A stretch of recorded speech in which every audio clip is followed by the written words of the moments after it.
Hi, how's it going? Welcome to NPCs of Wildemount. It's really good to have you here again on this channel because we put a lot of work into it. It's really cool. So thank you very much for all the stuff and support that you guys have had over the course of the last... Best day of my life.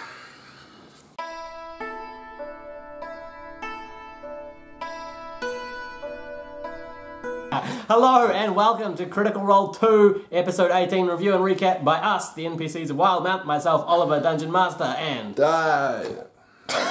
I'm getting lazy with my name. It's not even a hard name You're to just going to say. be using the first letter, so... He's just going to... You'll just devolve into some kind of somatic symbol. It'll be a grunt. Give it another 20 episodes, it'll be just... To be fair, how many of these have we done? Like 100, 300, 400? Not even that. Yeah. We've done... This is 40?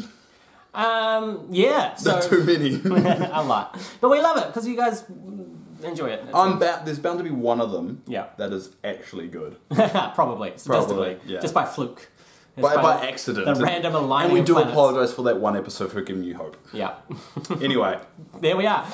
So, last week, when we did one of these, we said that the whole episode could be summed up in about 2 sentences. This episode, maybe 2 books. Yeah. Ton of stuff happens. And even after that, after Caleb reads them, he'll bring out some more books, and they'll still be part of the episode. So there's a lot to break down and go through. We will try and do our best. There was a ton of information. If you want to catch up on that, I recommend the spoiler threads on Reddit. Yeah, or critical highlights. There's a lot of good places for that. There's a lot of meat in this. Yes. And I mean, ultimately, watch the episode yourself. But it's an important one. If you don't have time, we will badly recap this. Because that's what we do. Yeah, so it starts with the Hill Giant from the last episode. Yep. Round 3 of the tournament that is taking place. I'd like to point out also that we got the information right at the start. They raised over $50,000 for 826 LA. That's amazing. And that's awesome. we're getting Honey Heist too. Yes! Yeah. Everyone, you guys asked for it. They're giving it to us. All right. I'm doing that a lot. I don't know what that is.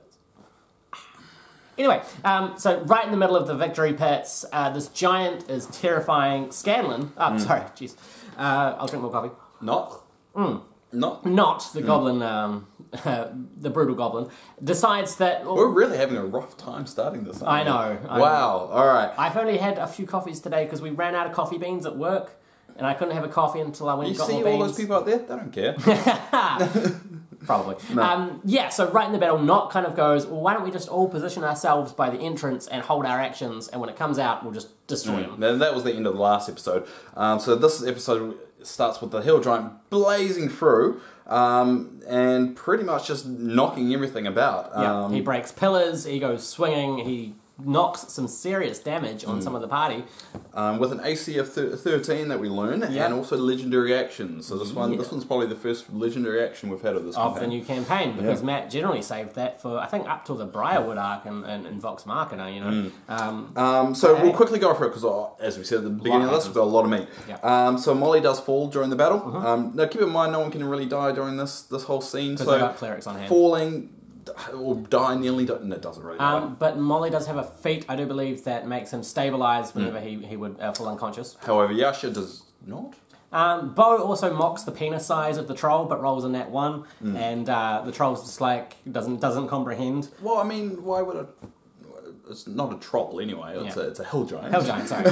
why do I have... I've got kill the troll written down, but it's definitely a hill giant. This is why 2 of us watched the episode. Yeah, it would not work if it was just me. Yeah. But then Bo sleeps the dude, and he falls unconscious. I think not sleeps the dude. Right, and then they surround him. My notes are terrible. And then they surround him and just pummel and destroy. And basically, that's how they basically kill him. They make him fall asleep, and then they just spank him to death, really. In the best way possible. The next fight is a Wyvern, but for a different team. Would you not want to be spanked to death?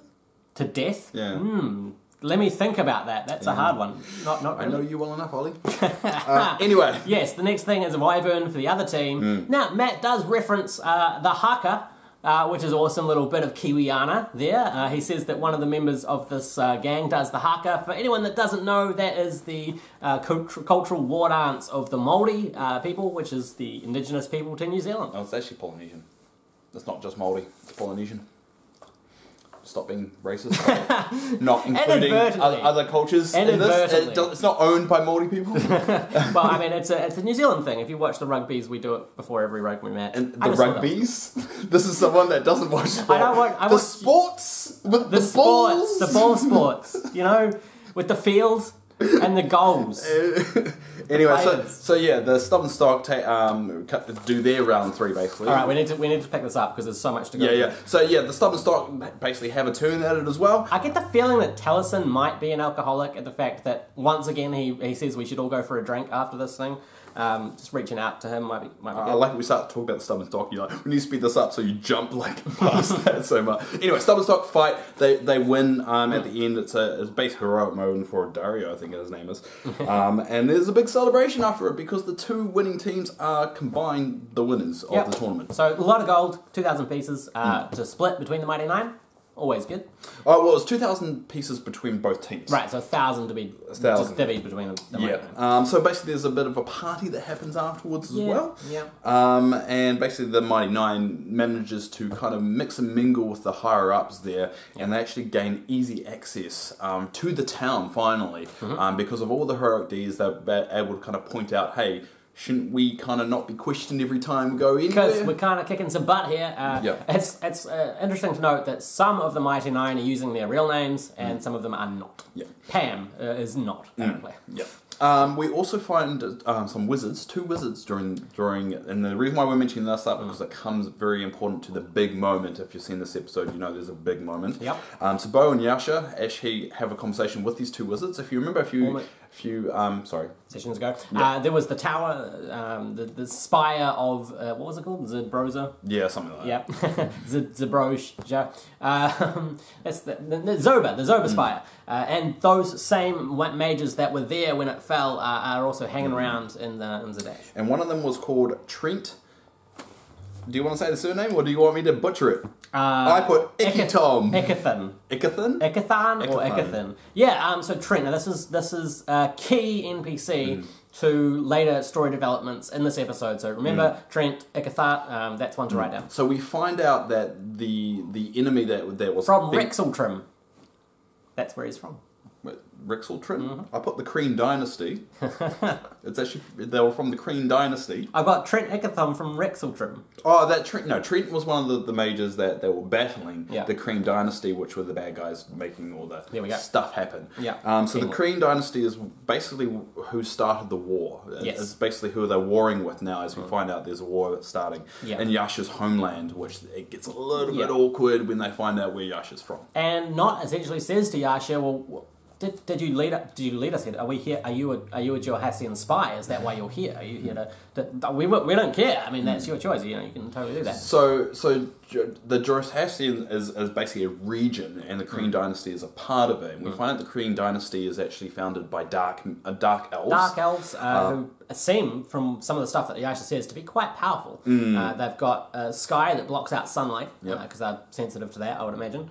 And yeah, she does not want to go there by herself. She's terrified to go there. She does kind of hint, hey, maybe as a team we would be able to go there and survive, but there's no way I'm going back there by myself. Yeah, and her people didn't really get along with him very well as well. And they keep slaves. I put that note down there. I've got men, beasts, and demons. Which is quite funny because we thought currently we were located in the story they were the bad guys. But it turns out they're even worse. So it's like, two bad guys fighting each other. And at this point, some of Mighty Nein is kind of questioning where their loyalties lie and what if they fight, what side to fight on, or do they fight at all? And that kind of reoccurs throughout the episode. So we're kind of getting a few. We don't want to be on either side here. So the party kind of are really pushing for getting out before the war hits and puts them all in danger. Not only that, they're kind of afraid of a draft happening, and Zadash just simply going, right, all citizens and inhabitants of Zadash, you are now conscripted in the army. You must fight for the Empire. Did they actually say that? No, but they're afraid that might happen. Oh yeah, that's right. They were afraid of it. I put Bo gets drunk. I put Bo asks Caleb why he's afraid of fire. That happened. Yeah, so they take a break of the episode. We're off to the Pelletrove, and then that happens. And that's mainly because Caleb basically asks Bo for a favour of sneaking into the library. And as payment, Bo asked that question. So, this is where it gets interesting. Liam asks, everyone except for Not. Oh, no, that doesn't happen yet. I thought that was this time. No, that doesn't happen because that's when the first discussion happens. So Caleb asks, basically says this and Caleb says, not yet. And then they go off to the Pillar Trove. Jester gets the package from her mother. Which arrived! I was completely wrong in thinking that something had happened to Jester's mother and the package was never coming. And she kind of shows a little bit of her colours, sort of, for the fact that she was disappointed that the money was so little. Yes. But she tries to play it off the way Jester does. So, new theory, the mother's in some kind of trouble. She's lost most of her riches, and the small amount with more coming that has been sent to Jester is actually everything that she has, and bad stuff's going. That's my new theory. I don't think so. I think Jester's been greedy. I mean, 200 gold is quite a lot. But I that's what I think. I think I could be wrong. It's happened before. Yeah. But yes, Matt hands over a letter written by Ruby, Jester's mother, and she reads Ruby of the Sea. And it's traditionally Matt style, beautiful and wonderfully conscripted. So this is where they kind of go off to kind of rest. So Molly decides to hire a massage. Let's just say Let's just say massage and hope for some fan art there. Yeah. Yasha and Not, they decide to cook some rats. Yeah, so as you do. That's fine. And then Not and Bo decide to go see Caleb. And now... This is where it all happens. All right. Yeah. So Liam asks everyone except for Bo and Not to leave. And Matt. Well, they make a joke about that too. And probably the cameraman as well. And probably like the audience could stay too. The people from Geek and Sunday making sure. Now, one key to note during the story is Not. I didn't know whether Not knew all this, right? Because they had been together for a while, but it turns out Not didn't know any of this. Yeah, I had no idea. So we basically get a huge chunk of Caleb's backstory delivered beautifully by Liam. I felt this was my real first emotional hook. Draw into the story that I've had, and it was just through the way that Caleb expressed the backstory and just the experiences that had happened to me. I was like, gripped, edge of my seat, just into it. Now, it's also worth knowing for people that haven't seen every single episode of Critical Role, like us insane people, this is the first time this has ever happened that a player has asked this, and we'll talk about a few things that have come about that since then. Because there's been some tweets. Yeah, there's been some conversations. But anyway, essentially we find that years ago, Caleb, being a bright youngster, promised and gifted, was essentially accepted into an academy, along with his friend, who was also bright and able at the time. They there had learned fairly decent things about arcane and trials and tribulations, until it turned out that Caleb's parents at the time were enemies of the Empire. And essentially, not the Empire, not the Zidashian Empire. Well, what happened is that, Caleb got entered into the school to learn the arcane power because he was always gifted. Yes. And while he was at the school, he met a mage called Trent, the same Trent that we had just met earlier. Yeah. Now, what had happened is Trent saw potential in Caleb and two other of his friends, Astrid and Olwolf. Yeah. Olwolf? I don't know if I'm pronouncing that very well, but I think it's Aowolf. Olwolf. And so what Trent did is took those three to a private cabin and for years trained them up to be even more powerful. Right, yes. Yes, that's what I said. Yeah. Just not in those words. Yeah. So essentially what transpired there in Caleb's mind and the stuff that we find out later could be some kind of brainwashing. Essentially, we don't know if that's arcane or some kind of artifact. Or some kind of power. Yeah, so basically the three kids get assigned to kill their parents. Yeah, so there's I think three things that it could be. Gaius, modify memory, or the suggestion kind of spells, or something along those lines. But the interesting thing here is the one that breaks him out of it, because after all this has happened, Caleb basically goes a bit crazy and gets chucked into an asylum because he can't handle what he just did. Which was essentially when Trent found out that the parents were working against his kind of forces. He told Caleb to kill and burn his parents' house with them in it. Yeah. And he did. Yeah. And he goes to an asylum because of that. Yeah, it really affected him. And he was there for a while until a mysterious woman had cast maybe and there's been a debate on this, dispel magic or greater restoration or something that freed his mind from the influence that he had endured. He makes a note to say after she did this, she went crazy. Now there is some theory about this. So I think maybe she sucked the memories and she took on the burden. That's one theory. Someone else mentioned on Reddit that maybe once people had found out that she had freed Caleb's mind, she had feeble mind cast on her. Feeble mind, high-level spell, which can just turn your brain to mush. So some people have theorized that in punishment, one of the others took her mind and drove her crazy. Possibly. Yeah. We don't know. So the reason why Caleb has been able to hide for so long is one of the guards that he kills when he leaves the asylum, he took the necklace, which has the power of hiding him. Yeah. Which is the reason why he's managed to get away for so long.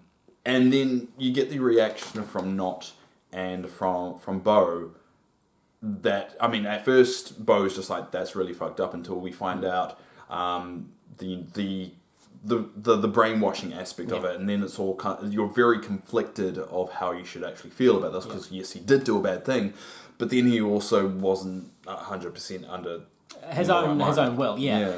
Also, another little thing that is just a throwaway sentence that Liam says is, while he's recounting this experience, and I fell in love, but now is not the time for that take. He must have fallen in love with Astrid, because she was the only female there, because it was two people, Astrid and Allwolf. Yeah, he could. Actually, you're right. It could be anyone. That's my closed-mindedness. Stupid Dave. It could be either one. Yes, it could be either one. But it seems like all the backstory from that part of his life has not come out yet, so we'll get to see. We'll see about that. But we got a massive lore dump, as Matt put it. Liam lore dump, Caleb lore dump, which is the crux of this episode. This is why this scene is what made the episode for me. So we also find out at the end of this why Caleb wants to get more powerful and read more. Yeah, he wants to bend reality to his will. Yeah, as he says. I mean, Bo kind of hints at, how about getting revenge on Trent, or stopping Trent from doing this. Typical Bo. But Caleb seems to be less about that and more of kind of fixing his mistakes rather than making it right. I actually think he's looking for some kind of way back into the past where he can change what he did, or make amends, or just do something. So that was a very, very heavy moment. Well acted by Liam. And credit to Sam as well, who has not just played it beautifully and matched the intensity, the sadness, and the seriousness, as he kind of said to Liam. There's blame and such, but it's not your fault until you can believe it's not your fault. I think he said it's like you will not be forgiven until you can forgive yourself. Something like that. Which is a very heavy moment. It's actually very poignant to real life as well. Sometimes you put your blame on yourself, but in order to forgive or get over things, you got to forgive yourself.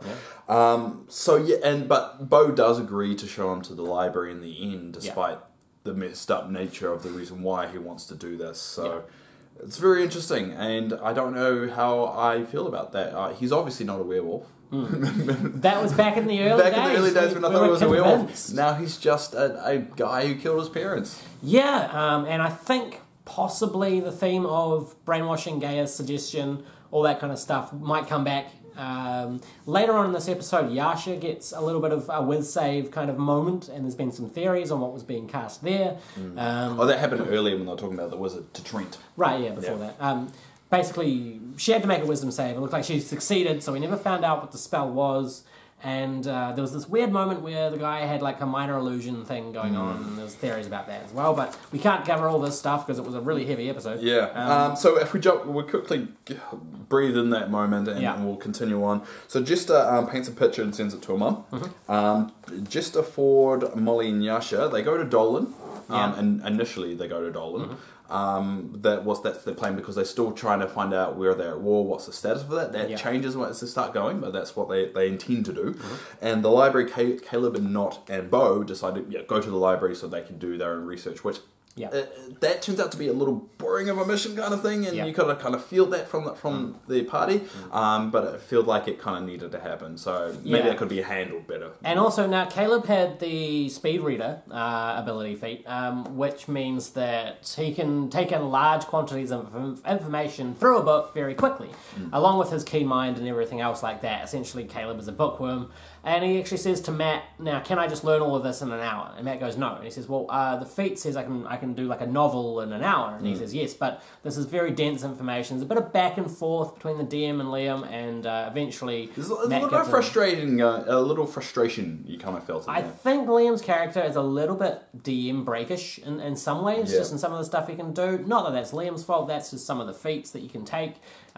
So yeah, Matt was kind of like, well, this is a very heavy text, and he does give him a decent chunk of information, just not all of it from all the books. Yeah. We'll kind of gloss over the library thing, but we'll... He just mentioned he wanted the most information about transmutation and bending reality. Yeah, cool. Yeah. Then they visit Pumat's soul again. Yeah.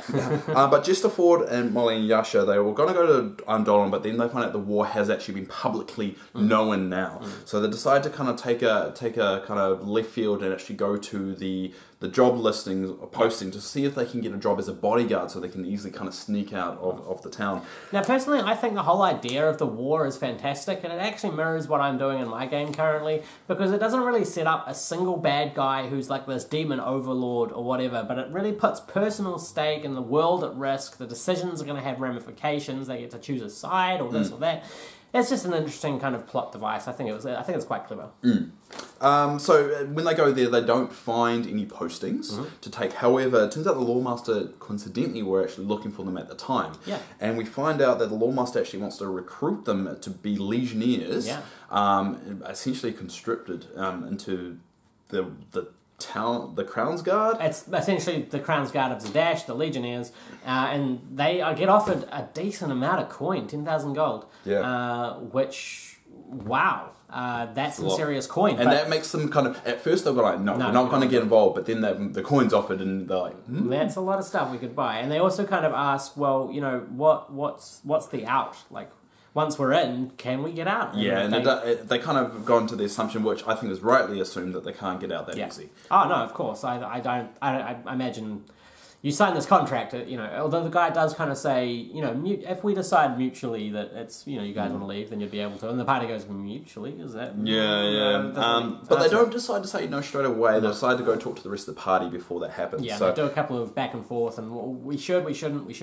But yeah, they go to Pumat's Soul, they do a bit of shopping, they kind of discuss what they're going to do and decide to decline the offer. But they go back to... Oh, so they go to the Merchant Guild as well. Yeah. But they don't have any luck there. So Travis, it's worth noting, bought a shield for 550 gold pieces, considerable amount of coin. Now, with his Cloak of Protection, this boosts his AC this episode up 3 points, which is a serious character shift in terms of what you can do. Now he's really hard to hit, he's got some decent hit points, he can do decent damage, he set himself up. I think he just misses being grog. Yeah, a little bit. But essentially with that boost in AC, he's gonna be a tough thing to. I don't know if we're gonna cut and come back. No, keep going. He's gonna be tough. So with Cloak of Protection and this shield, he's hard to hit now. Like this is gonna change. This is gonna change things in terms of how they deal with combat. Yeah. So basically, the party kind of gets back together. They decide to tentatively kind of decline the offer through the Lawmaster. Yeah. However, that once they find out a little bit more details of what it actually involves, they could actually accept the offer. They didn't really say a straight no. It's kind of like a maybe at the moment. Other stuff that happens is they spend a lot of time trying to find healing potions back and forth. Don't have too much luck. Then they find right at the end that not only does Zadash want them for the Legionnaires, but the Gentleman has a job for them as well. Stop. And we're back. And then the monkey took the octopus brain. This is a long episode as it is. I just wanted to point out, now that we're back, that the mission the Legionnaires had... Keep talking. The mission that the Legionnaires need done from the people of Zadash is to find Hawker, who essentially was a betrayer, and that's where the 10,000 and located on the coast. Yeah, the Menagerie Coast, which we find out more about... Jester, exactly, who says we should go there, it's really fun. And that might also hint at the next kind of journey of the party, might be to head somewhere in that direction. Yeah, because throughout we get drops, and we've had these nugget drops of kids going missing, so people were thinking about going in that direction. Now we've got pulled that way. Yep. And then at the end also we got the gentleman has a job for them. Yeah, so Sam actually says at one point, so many choices, and it's true. I think Matt is creating a very sandbox, do what you want kind of campaign with this new arc. Yeah. I think it's really up to the players what happens next. I mean, they could get involved with the war. Doesn't sound like they're going to have any bar of that whatsoever. Nope. They could go east. They could go east, west. They could go anywhere at this point. What's your bet? I think it really speaks to Matt as a DM being able to create a world so intricate that the players can just do whatever they want. I honestly think they'll probably end up in the Menagerie Coast. I think they'll find out the job of the gentleman. Yep. I think if the gentleman's job is to get out of the city in some regard, I think they'll go with that. Yeah, that's probably a good If not, they'll go to the coast. Yep, cool. So that is essentially the episode. There was so much going through. I'm sure there's some stuff we've missed, so put it in the comments. And speaking of comments, let's do the comments of the Not yet. We're going to talk about the issue. Oh, right. So Liam has tweeted after the moment that Caleb had with... It was actually the next morning. What we'll do is we'll read out the tweet, and then that way we all got all the facts and we can talk about it. Okay. So he says, 1, bracket, or the little... Yeah, anyway. Bracket, yeah. Morning all. I thought about this after the show last night and all this morning. Without spoiling the story, on a whim, I asked most of the table who could step out for a moment in the game. While it felt right at the time, let's just say, after the fact, I decided it was ultimately the wrong call. And then we have a follow-up tweet. The whole reason my friends and I love this game is delighting each other at the table. So going forward, we'll save those moments to our DM to pick and choose. Again, because this was the first time a player had ever asked that. I've encouraged the gang to go and watch what they've missed, live and learn hard. Clarification, I don't think it was a bad decision. I just think it was less fun as a whole. Soul good. All good. Now, there was... So basically, Liam kind of goes, maybe everyone should have been there. But there's been a lot of debate on Reddit about wouldn't it actually be quite fun for the players themselves to have knowledge or lack of knowledge relating to a character as we do and as the characters do from Matt. So let's quickly say, how did you feel about it? Let's just, honest opinion, forget about all the outcomes, forget about what everyone else thought. What did you think? Well, I think that it was a great way of doing that bit of the story, because it does mean that there's a bit of privy information, which as a storyteller is a great little tool to use. Some people know something, the rest of them don't. However, I also kind of feel that as a party, you guys are a group of friends and you're working as a unit, so that kind of information maybe should be party-wide. I liked it with the exception that this is Critical Role. Right. Because that doesn't work here. Everyone knows. Everyone in the audience knows. Right. Everyone on Reddit knows. The only people that don't know are the ones that left the table. And 1, they have the way of watching it. Yep. And 2, it'll be extremely hard to keep that information away from them. Yeah, it's true. It wouldn't work in this format. Yeah. And you could use that argument of the fact, well, what happens when Matt does it and they go away. The same argument can be made there that it's because they have the ability to watch. I do think some of the party were annoyed. Yeah, I think some of the players were annoyed, especially Travis. Except for Taliesin, who quite loves secrets.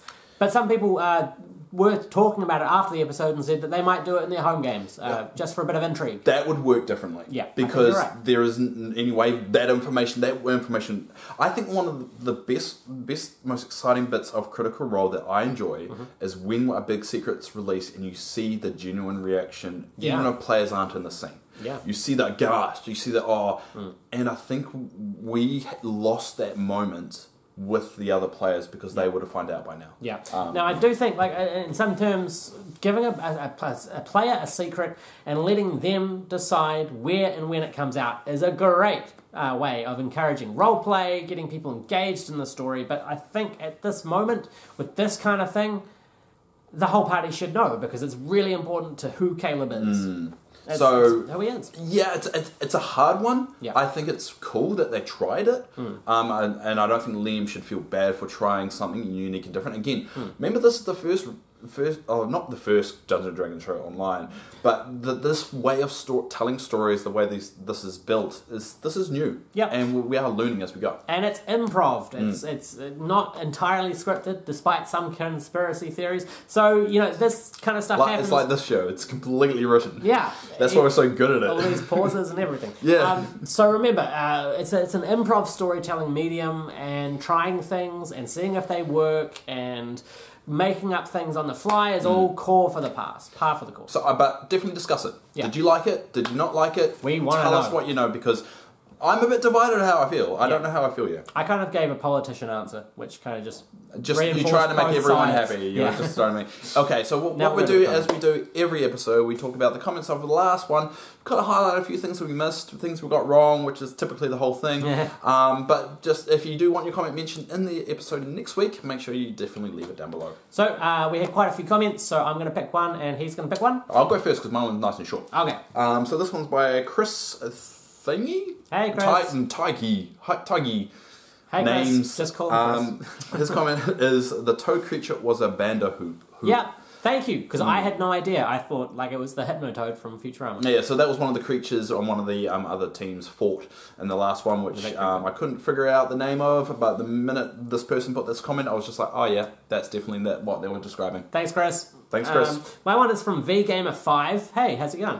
And I pressed a button and now the comment is gone. Hang on. That wasn't the comment, by the way. Okay. I had mentioned that it seemed almost in some moments like the party was heading towards being an evil party and an evil campaign. But VGamer says the possibility of them doing an evil campaign is basically nil. The problem with evil campaigns is they can be very hard for the DM to keep control of. Well, that's certainly true. And they can get out of hand very quickly. Also true, knowing the Critical Role team. Very, very plausible. Also, evil campaigns do not usually last very long, because even if the players do not end up betraying each other, then the more you do evil deeds, the more forces will rapidly go against you. Next thing you know, you have bounties on your head worth thousands of gold, and everyone is out to hunt and kill you. Yep.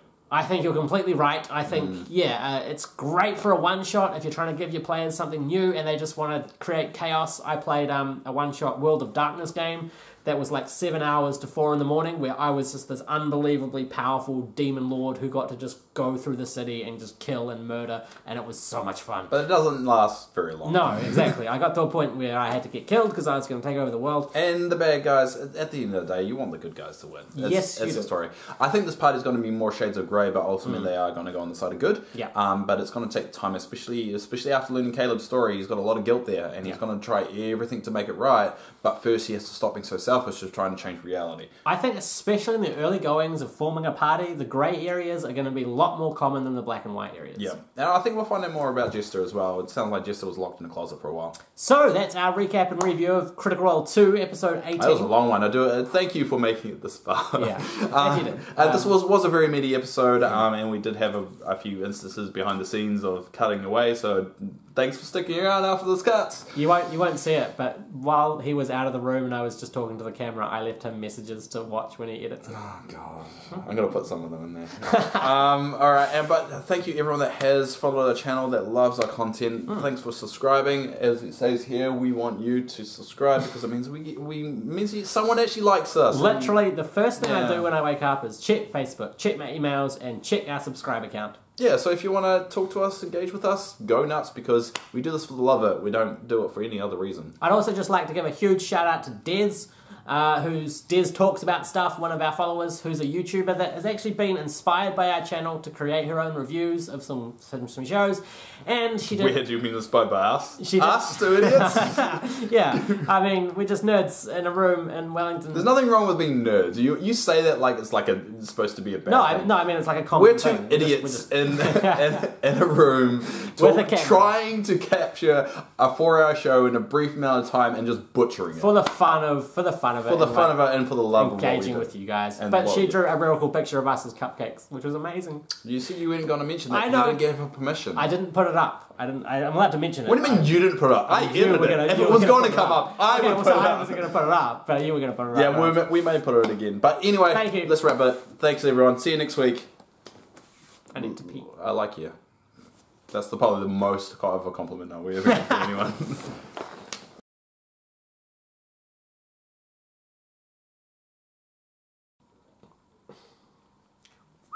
hey Dave, check it out. You're watching this when you edit this episode, and you don't know that I'm doing this because you're currently down there. Hi, how's it going? My notes were shit on this because I was really finding it hard to concentrate. I'm glad that you had extensive notes because I was just like, you know, not getting anything. I did find some cool stuff on Reddit. I really love reading the threads after the episode and just adding little things to my notes. It's real useful. Twitter as well, that kind of thing.